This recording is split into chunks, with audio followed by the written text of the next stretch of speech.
We're going to be reading and reacting to you guys' custom Yu-Gi-Oh cards. These were the cards that were submitted on our Discord server that I forgot we had. And that. we just collected some of the interesting ones. Have not read them yet. We just kind of looked at the names and some of the pictures and we put them together. Give like a thumbs up or a thumbs down or maybe like a thumbs sideways if it's like I could feel use like some work. I feel like first we have to define if this card is for competitive use or anime flavor.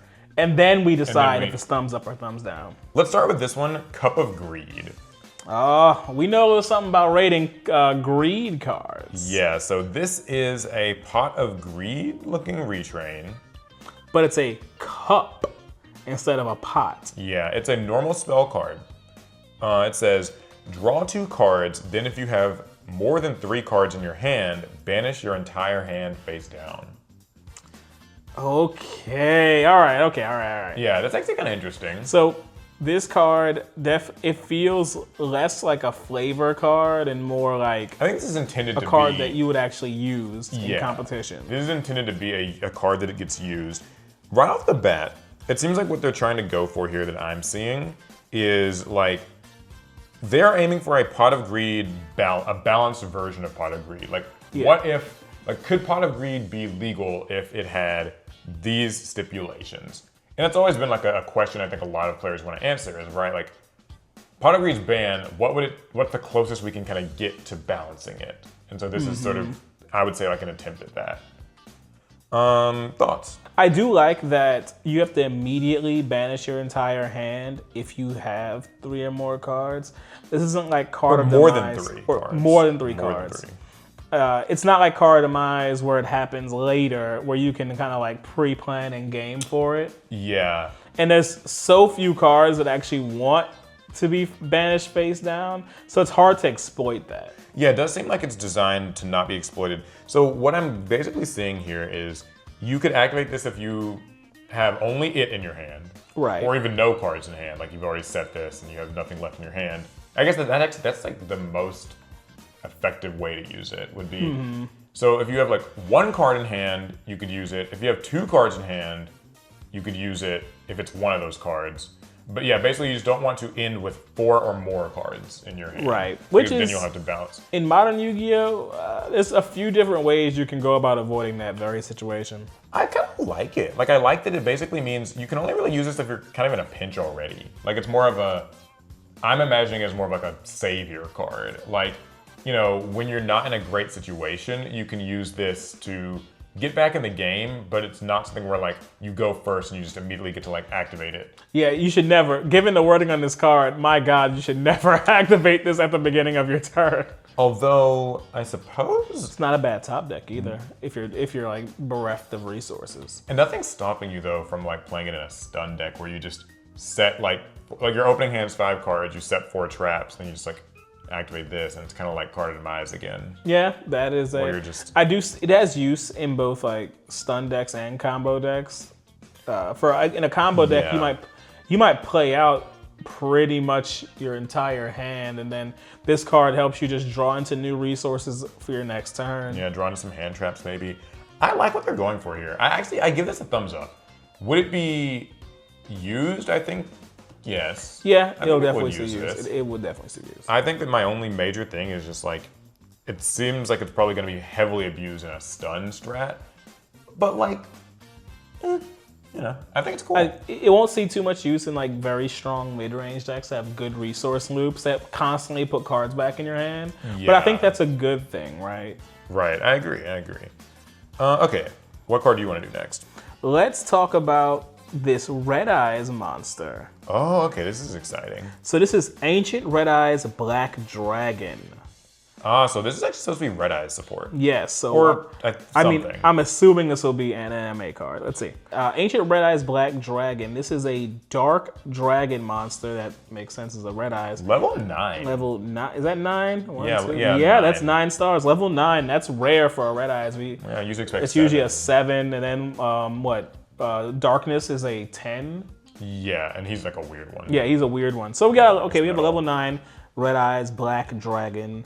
It says it cannot be normal summoned or set. Must first be special summoned from your hand or deck, by tributing 1 Red Eyes Black Dragon immediately after applying the effect of Time Wizard in which you called the coin toss right. When special summoned this way, add 1 dragon monster or 1 spell or trap that mentions Red Eyes Black Dragon from your deck to your hand. They made a Dark Sage. Yeah, so this is the Dark Sage Red Eyes. That's fun. Okay, all right. So this, I knew it had to be something like that when I saw its effect could activate in the deck. So you'd say this is flavor more so than like for usability. Sure. Because I mean, you have to. Can only be summoned if you've used Time Wizard. Which, to be clear, by the way, we're not opposed to custom cards for flavor. I think that's actually really cool. We're grading on a different scale now. Yeah, because now if it's like a flavor card, we don't have to be like, oh, a tournament player wouldn't use this. Now, that being said, it's... Time Wizard... How did it work in the duel with Yugi? I think Joey just tried to use Time Wizard on Dark Magician, and then Yugi kind of pulled the bullshit out of his deck that was like, oh, he aged into Dark Sage. Red Eyes wasn't on the field at that time or anything, right?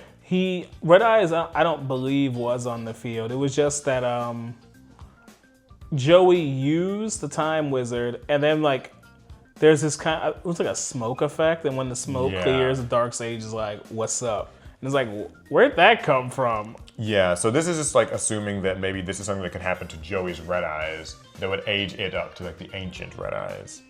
It's kind of funny though, technically Time Wizard was used to beat Red Eyes when Rex had it. Yes. So that would imply, I know I'm getting like deep into the anime nitty gritty. Oh, for the type of card this is justified. That this shouldn't exist because like we saw what happened to Red Eyes when Time Wizard But Rex wasn't a real Red Eyes player.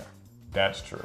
He's a Dino That's player. fair. So maybe he doesn't get access to the ancient Red Eyes Dragon. I like the stats being a little higher. 3,300 attack, 2,500 defense. I don't see, the level doesn't seem to really imply much, so like it's level 9.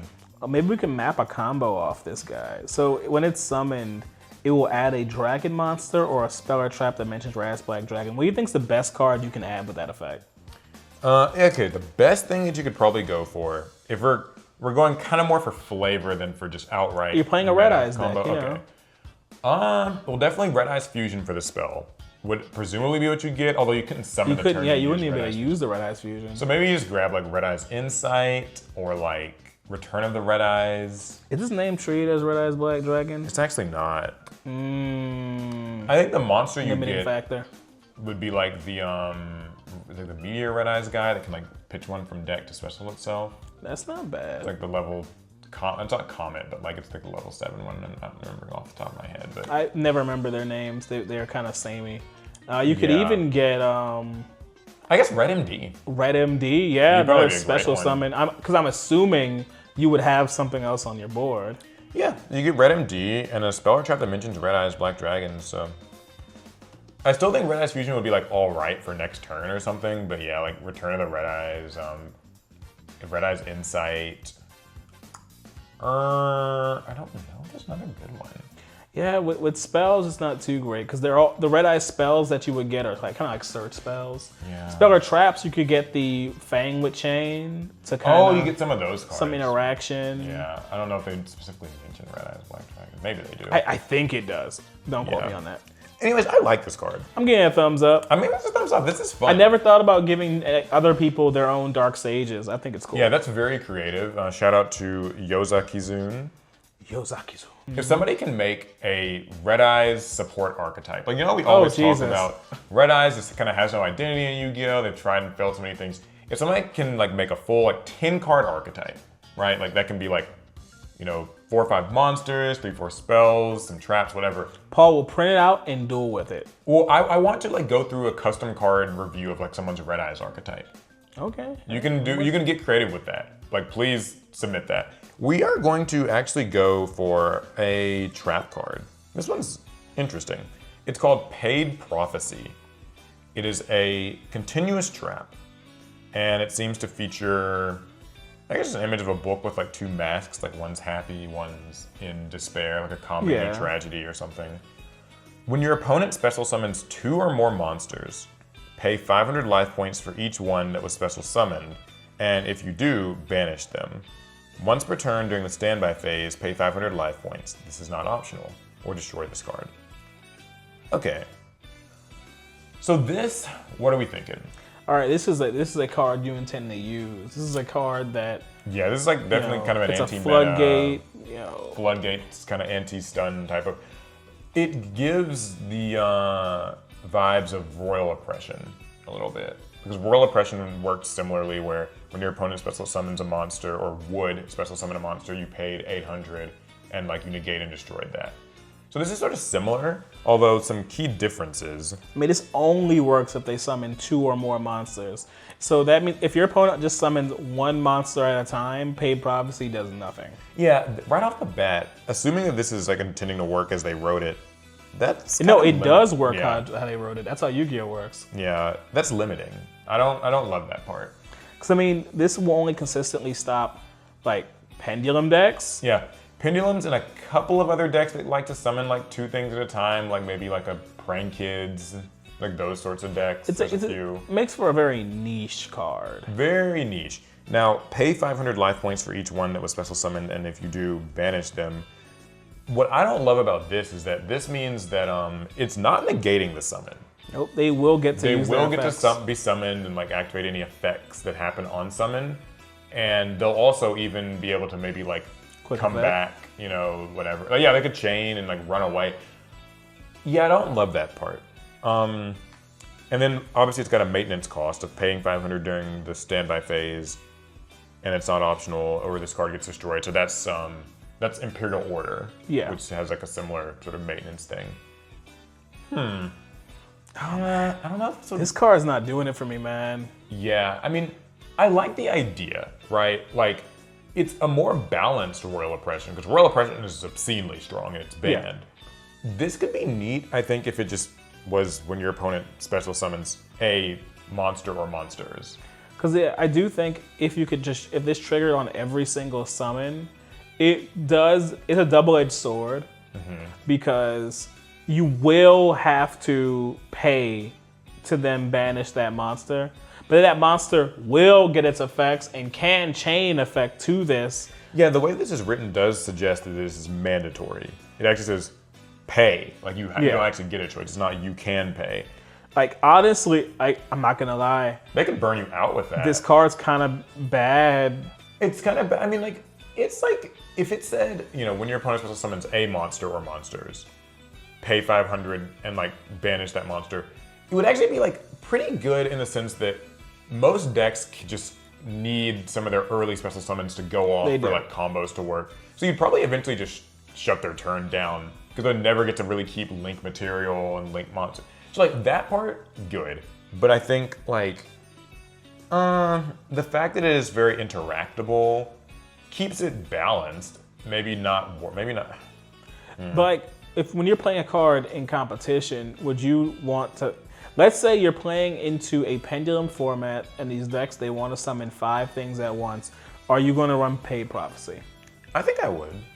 I think I would, because if they're like able to pendulum summon like the 3+ monsters, I don't mind paying 2,000. Because there are people who are doing that with Solemn Strike and Solemn Warning against pendulums. Now, you know, if they were able to like summon even more in that same turn, then I might like be losing a lot of life points. But eventually they're just gonna run out of cards. So I think it's pretty strong in that regard. But like, I'm also imagining it with my revision of like, you can do it on a single special summon. No, we're doing it. And if I'm rating it on off of how this card is, I don't think I would run this. I don't think that I think there's just better ways of handling a mass special summon, and honestly, they're like solemn cards. I gotta give Paid Prophecy a thumbs down. Yeah, I think it's a thumbs down, unfortunately, but yeah, I think it gets a thumbs down. All right, you get to pick the next one. All right, so we did a monster, a spell, and a trap. So let's go back to doing a spell again. Okay. What is this? This is Life Tome of Existence, a continuous spell. Oh, okay. All right, it says, once per turn, you can send 1 monster from your deck to the GY. During your next battle phase, you can special summon that monster. You can only control 1 Life Tome of Existence. And it seems to feature a book, something sort of like, you know, the Secret Book of Spells, or those like old book cards. It's a book with a Monster Reborn slap right up on it. Monster Reborn on it. Sort of something that looks like a polymerization in the background or something. But anyway, okay, so once per turn, you can send a monster from your deck to the graveyard. That's good. That's great. That's Foolish That's Burial. objectively a good card. Foolish Burial is at off 1. rip. I like it. Now. Yeah, it's at 1 for a reason. During your next battle phase, you can special summon that monster. And you go and control 1 life Tome of Existence.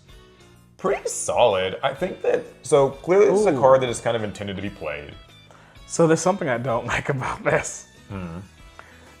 Given the way it's written, doesn't that mean you can send a monster from deck to GY, special summon with it, combo with it, and then on next battle phase still special summon? Yeah, I think so. That feels a little exploitable. No, I mean, I guess that's kind of outside the bounds of what the card is designed to do, but that's definitely what players would do. They would use this. It's a free Foolish. Any deck, like just, Fiendsmith, Tearlament, like just zombie. Any deck. So many decks have something they want to send to There's a lot of decks that want to send. And then a lot of times that monster you send has an effect when it's special summoned. Yeah. So I feel like this is actually, I don't want to say it's overpowered. Like, I actually don't know that people would, like, sometimes people don't love the whole, like, it's a continuous spell. Yeah. Which means MST. Negates. Ghost Ogre even could kind of like. I think that maybe to polish up this card and maybe avoid that exploitative part, it might be something like it.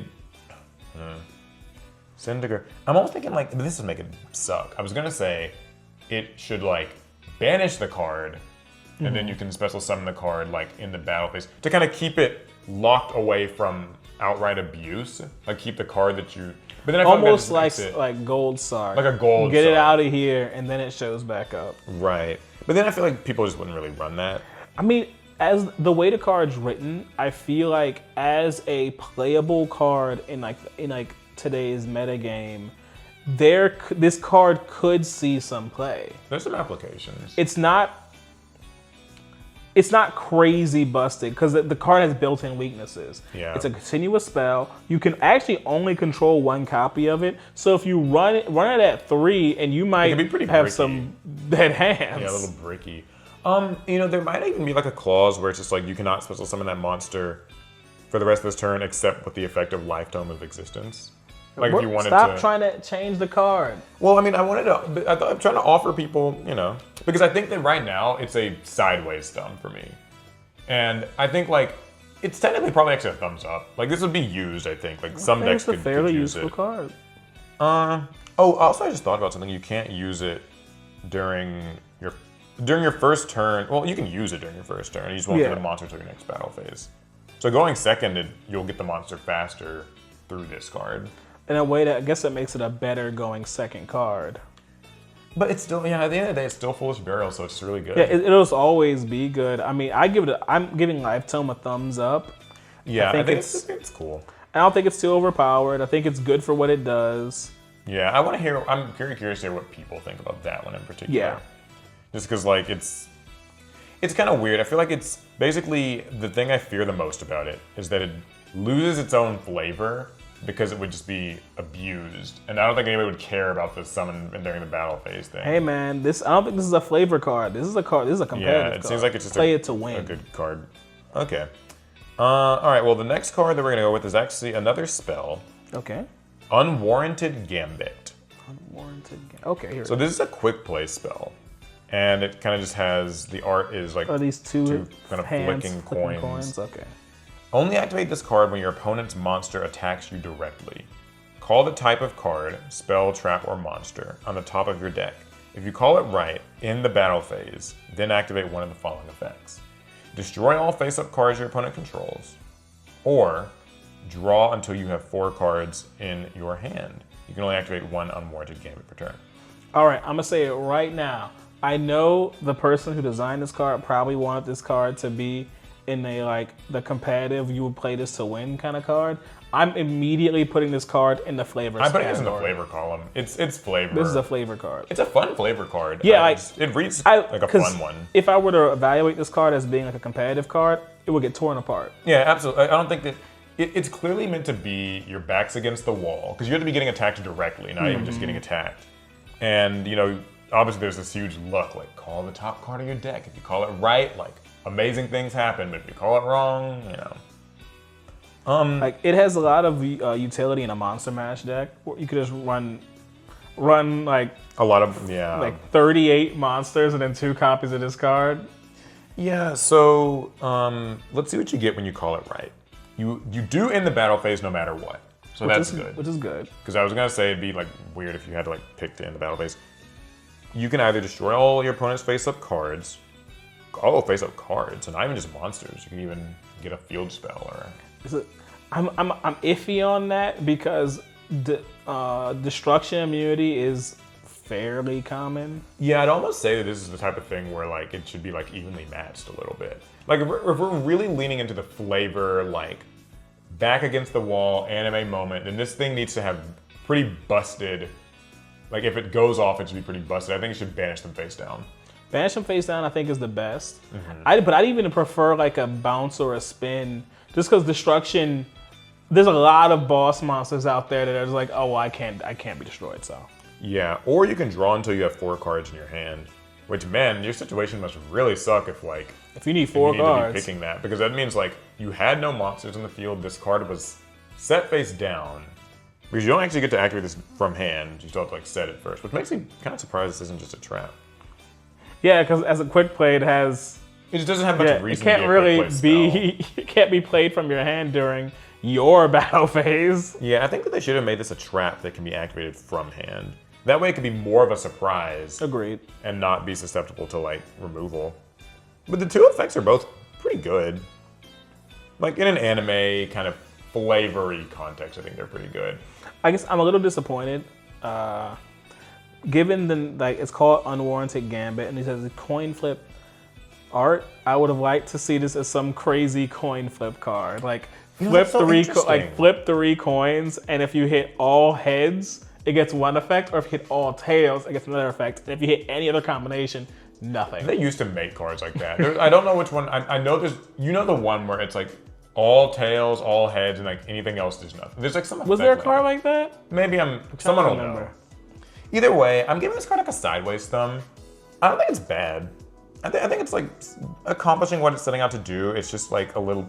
These feel like little awkward bits. Like, I'll give it a thumbs up for me, just because it feels like something they would have drawn up in the anime. True. I can just already see Jaden like, so if I draw a spell card off the top of my deck, it ends the battle phase, and I'll destroy all of your monsters. Draw! Polymerization! And then the whole game's over.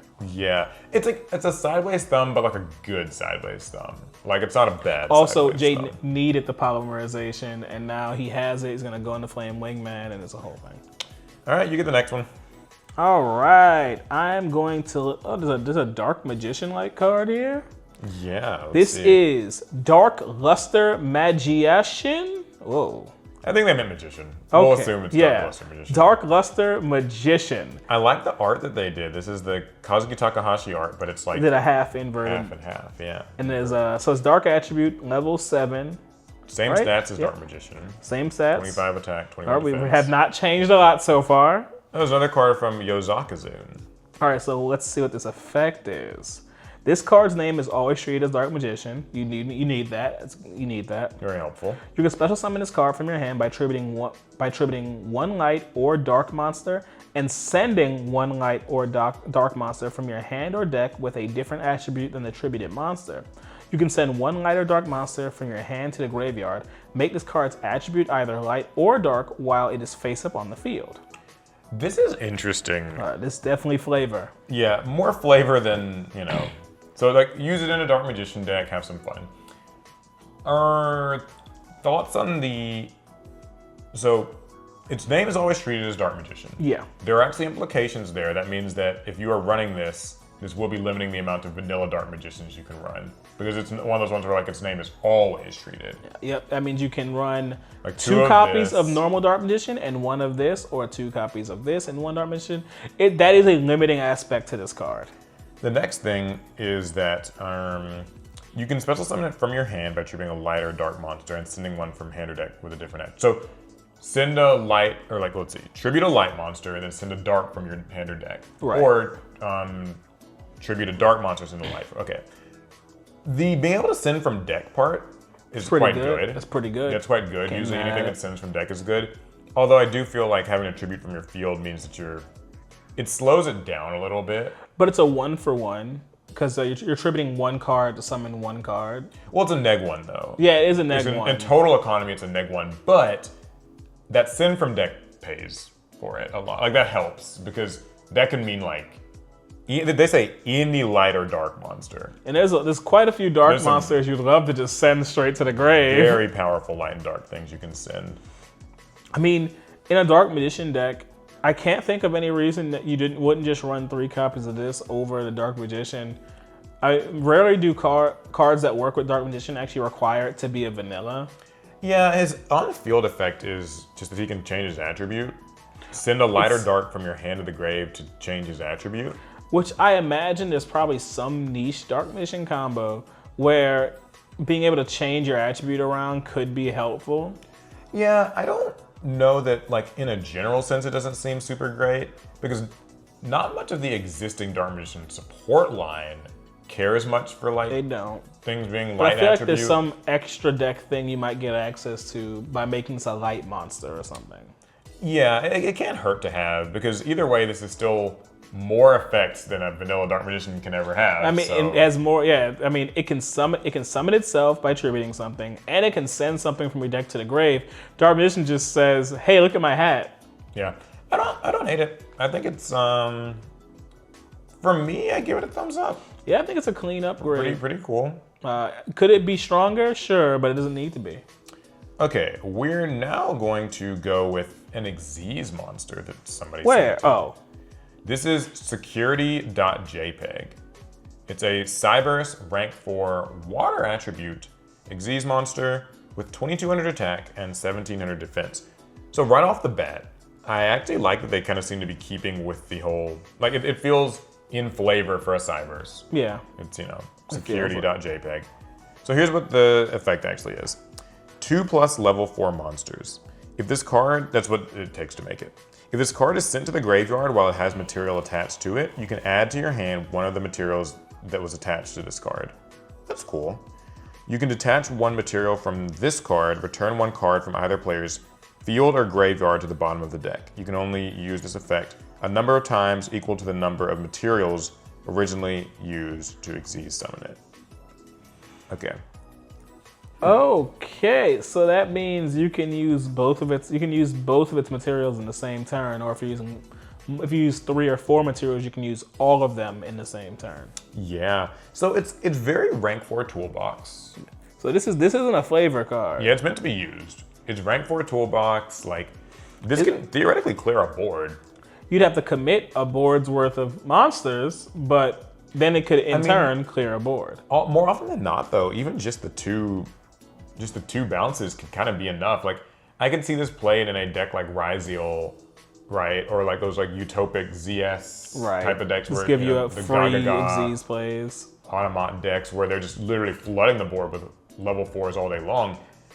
So this can be a great like go second, just kind of clear off the troublesome cards, and because it doesn't target. It does. Yeah, just realizing it's a non-targeting effect. You can even reload it with more Xyz material, since there are like niche cards that'll add Xyz material to cards. True. While it's still going to be locked into the original number of materials used to Xyz summon it, so you won't be able to add like a 3rd card to it, and all of a sudden you can use it 3 times. You still won't be able to use it 2 times. The stats are pretty on the level for like a rank 4 toolbox type of card. It's not busted. They don't make it super strong. I like that if it's sent to the grave while it has any material attached, you get to add one of those materials back. So you can, this feels kind of on brand with like a Cyberse type of card where like, if you want to just link with this, like you could like Xyz summon this, detach one to bounce something, link summon it with it, and like you get to return the other thing to your hand. And by returning that thing to your hand, it might be resetting an effect or... But also, I think it's likely that this is a card you're going to use to try and break your opponent's board. They're going to try and like negate and destroy it, and when they do, you'll get some of what you paid in for. True. It's got a good insurance effect. Honestly, it's just kind of a solid card. A card I'd really be annoyed to have to play against. This would be played. This would 100% be played. Yeah, thumbs up. Thumbs up. Very good. Security.jpeg is a very good custom card. Gets my seal of approval. All right, I think we only got 2 cards to go. All right, so I've been looking at this card for a while, trying to figure out what it is. This is a field spell called Battle Against the Shadows. Interesting, a lot of text on this one. A lot of text. Usually I wouldn't pick a card like this, but I felt like you weren't gonna do it. When this card is activated, both players' life points return to 8,000. Discard their entire hand, destroy all other cards on their field, and return all cards in their GY and banishment to their deck, then draw 7 cards. The turn player applies the following effect based on the number of cards in their hand. 2 or less, any battle damage inflicted to either player is doubled. Also, all monsters cannot be destroyed by battle. 3 to 5, the activation or effects of your spell traps cannot be negated. Also, you take 1,000 damage when a spell or trap effect resolves. And 6 or more, during the main phase, you can normal summon 1 additional time. Also, when a monster is normal summoned, your opponent can destroy 1 monster you control. You can only activate 1 Battle Against the Shadows once per duel. Whew, all right. There's a lot going on here. A lot to unpack. There's a lot going on here. So, field spell. Yes. Can only use 1 per duel. 1 per duel. This one screams flavor more than anything. I don't really think this is meant to be competitive. I think this is kind of more of a like, you know, I almost feel like this is something that a villain character would like place in the field at the very start of the duel, and now like the protagonist kind of has to duel under these more extreme conditions. But also you can kind of read it as more of a like late game reset the duel type of card. Like a, you know, a Fiber Jar type of cards. So I actually think there could be something. I think this card is fairly dangerous actually. Okay. So the card doesn't actually have many stipulations on like how and when you can use it. You're so right, oh my god. If I'm playing a deck of like cards that trigger on destruction and they float in some way, I feel like if you play this into a board of monsters that want to be destroyed to trigger their effects, you might be setting your opponent up for a rough game. You know, that is kind of interesting, like, because there's no real stipulation, like, normally you'd expect something like this to be like, you can activate only when your life points are like less than 1,000. So something where you can't just kind of play it on turn 1. The fact that I can just like, you can go first, do your shit, and then I can just like pop this thing down, and if it doesn't get negated, like, it will just sort of break your board. Like, I think this 1 card will break your board. Now, you can even, in a weird way, you can use this as a crazy extender. In that same situation I just created, right? You can do your combo, you end on a board of like, let's say 3 or 4 monsters that all want to get destroyed by an effect. That's true, that you could slap benefit. this down, trigger their effects, you redraw your hand, put everything back in the deck, and now you actually have more resources than you started with. Yeah. And I don't think that's the best way to play it, but that is... I just noticed a funny thing about this card. Oh, what's that? It could be ashed. Its effect to draw 7 cards is kind of the rest of the effect. So literally when they activate it, you just get Ash Blossomed. But we'll, you know, it's for flavor, so we're gonna kind of read it in that context. So you apply these effects based on the number of cards in your hand. So if you have 2 or less, then it doubles battle damage, and monsters cannot be destroyed by battle. Wait, there's something wrong with this effect. Because right before that, he says then draw 7 cards. Yeah, so right off the bat, you will be in the 6+ range. So I guess you would need to set cards from your hand or something if you want to really get any different effects. Or at least as you play your cards out, it will be changing the effects. Oh, okay, I misunderstood how this was working. So yeah, as you play your cards, different effects. Okay. It'll kind of be changing. Okay. Got it. So like if you have 2 or less, then more battle damage, but monsters don't die. I wonder what that's kind of supposed to be.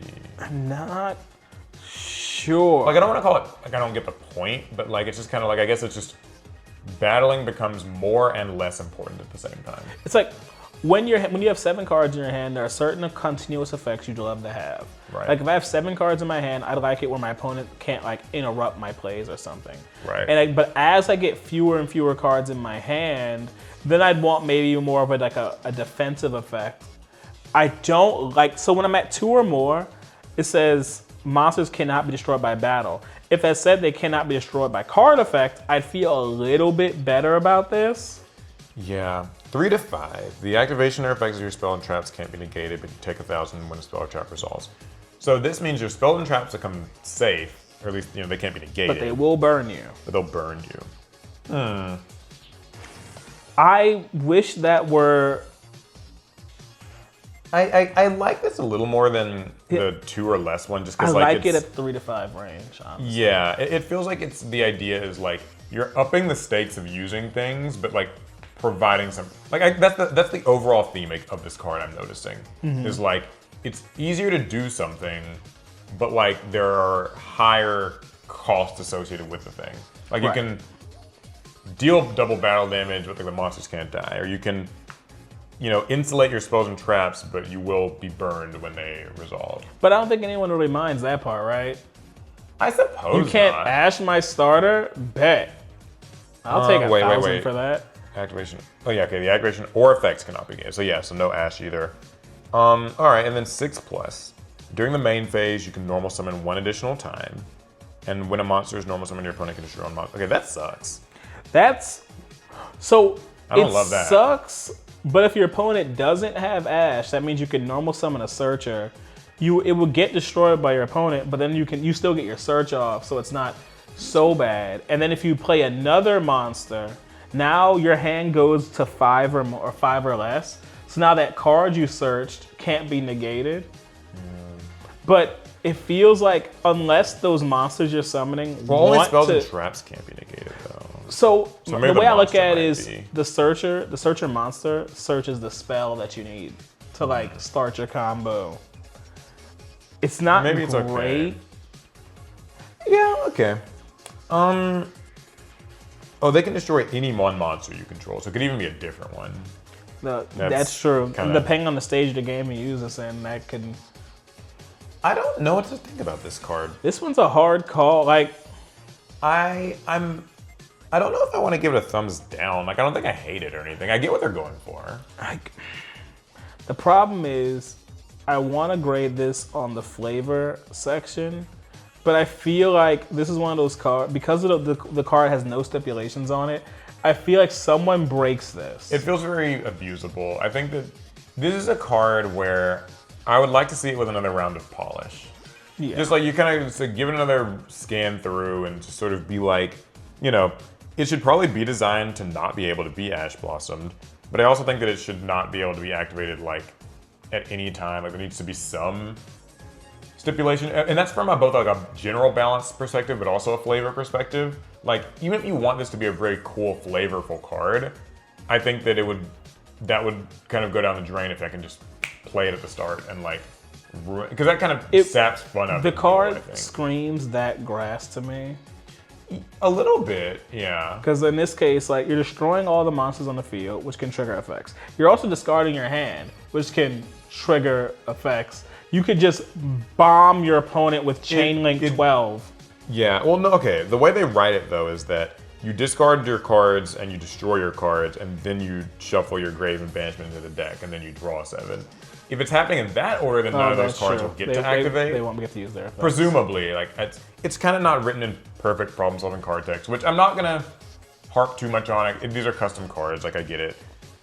I think but I do agree with you. Like I think that maybe it needs another pass in that regard too.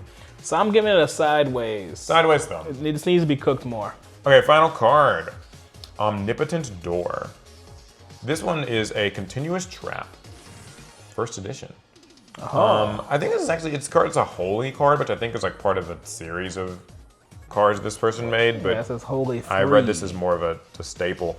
When your opponent declares an attack involving your monster, you can negate that attack, and if you do, end the battle phase. We've heard that before. You can only use this effect of Omnipotent Door once per turn. Once per turn, when your opponent declares an attack to a monster you control, you can activate one of the following effects. That seems a little bit... Okay, anyway. Monsters you control cannot be destroyed by battle, and you take no battle damage for the rest of this turn. Or, target the attacking monster, inflict damage equal to its attack, and if you do, destroy that monster. Wait a minute. Okay. So, something's wrong with this effect. This is kind of a weirdly redundant. Because doesn't the first effect make it so that you wouldn't even use the other effects? Yeah. Yeah, because so the first effect is like your opponent declares an attack involving your monster. So I guess that means not a direct attack. You Yeah. have to be attacking your monster. You can negate that attack and end the battle phase. Cool. Pretty nice effect. You can only use that once per turn, which is fine, I would assume. I mean, it ends the battle phase, so you probably wouldn't need to be really doing it multiple times outside of very niche scenarios. But yeah, that second effect is just kind of like, well, it's the same requirement when your opponent declares an attack to a monster you control. You can activate one of these effects. And the first effect is somewhat similar to, I mean, it kind of monsters it's you the same control situation. can't be destroyed by battle, and you don't take any damage, so it's largely doing the same thing. Yeah. By and large. Or you can pop the attacking monster and burn your opponent. And in that case, you're like a mix of like Sakuretsu armor and like And then magic bring a cylinder. destruction. Or bring a destruction. Or yeah, that, yeah. I don't really. I don't know what the goal. The goal of the card is to stop your opponent from attacking and destroying your monster. Yeah. But like, it does it in 3 ways. It gives me very like old school Yu-Gi-Oh vibes. I don't know that it's like, I wouldn't quite call this flavor because it's clearly trying to be a card you might use, but I think that it is flavor in a 2010 and back Yu-Gi-Oh sort of way. Like it's a continuous trap that kind of protects. Like this obviously wouldn't be used in modern, it's just not. No, God, no. But remember, at one point in life, we were using cards like, Wall of Illusion, Wall of Revealing Light. And yeah. These like different kind of continuous trap cards that kind of stop your opponent from battling with you. So if we're assuming we're in a format like that where battle is important, I still don't think this card would get printed. Yeah, I don't think that I don't really understand it. I think it just needs, I think that they kind of were thinking of what the effect was and then kind of almost forgot midway through that they had kind of already done the effect. I think this card needs to be proofread. Yeah, that's kind of how I felt like with the other one too. But this is different than the other one. This one's just like more blatantly, yeah. it's redundant.